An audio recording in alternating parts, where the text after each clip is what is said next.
What's up, everybody? So this is going to be a minor video talking about air strafing. I didn't really bring it up in my jumping video, so I wanted to make a separate video demoing it. The basic idea is that you can move while in the air and determine where you want to land. So if I were to do a normal jump here, I'm going to land about here, more or less straight. But let's say I wanted to go to the right or the left.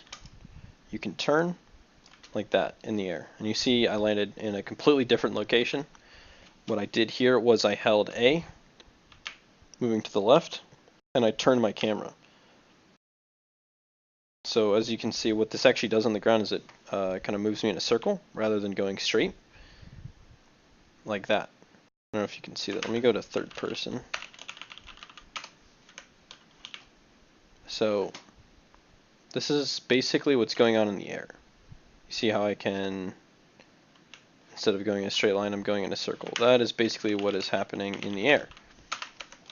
So when you jump, you can turn your camera and hold to the left, and you will curve just like you are on the ground in the air. It's easier to see if I walk the circle. And that is the basics of air strafing. What it allows you to do is choose where you want to land. So let's say, for example, you are going to jump into Gully Wash and there's enemies there, and if I jump like this, they will blow me up. What I can do instead is I jump and go this way, and I land all the way over to the right, and in fact this is a perfect cover for me to get out. It's a less committal jump. Alternatively, you come out this way and the enemies are over here, over there I should say, and you want to get to them. Well, if you jump straight, you'll just look at them like that. But if you employ air strafing, you can get right up close and personal with them. And once again, the way this is done is you use either A or D, the left or right keys, and you move your camera accordingly. So you basically can strafe in the air just like you would on the ground. It takes a lot of control. Once again, practice muscle memory. TF2 is definitely a practice muscle memory game. There's so many intricacies and like minute details in movements. Also, depending on sensitivity and computer and frames and all this other stuff, you're never going to get an exact formula of exactly what to do, but you can at least understand the basics and employ them. So a more advanced air strafe that you can do is you can go in a snake. You can go left and right, or right then left, I should say.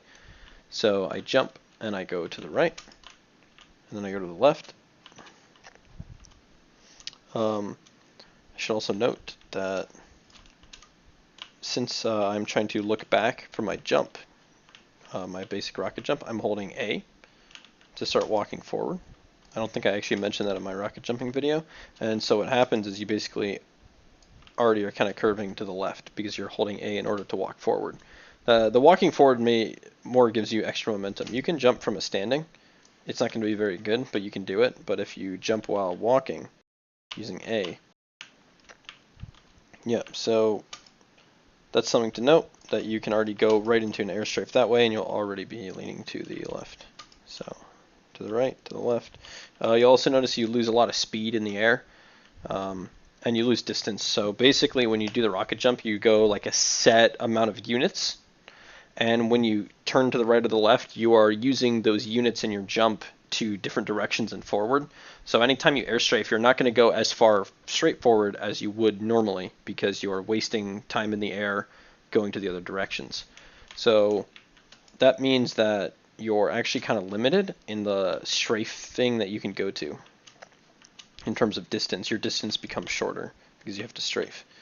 So another thing to mention here is if you C-tap, because you get so much more height, let me get a good C-tap here, your strafes become a lot more wild. You'll notice this, like here, I go so high I can actually, let me try and pull this off, you can actually go all the way over something like that and come back, which is really crazy to trick people up. They see your character is already gone, like wow, he's going, and nope, I actually went right here, which is super crazy. You can do it with a normal jump. It's not as pronounced. It actually looks a lot more natural, so it doesn't trick as well. The C-tap really tricks people. That was a bit too far. But yeah, this is the advantage of air strafing. This is what it looks like. And how you accomplish it, once again, to reiterate, is you are using your A and D keys, and you are turning your camera in either direction to synergize with it. If you want to go to the left, you turn your camera to the left. If you go to the right, you turn your camera to the right, and this will make you move in a circle, in the air, or in circular lines rather than straight lines. Anyway, just a really quick basic video, demo some cool things you can do in the game. Thanks for watching, and I'll see you later.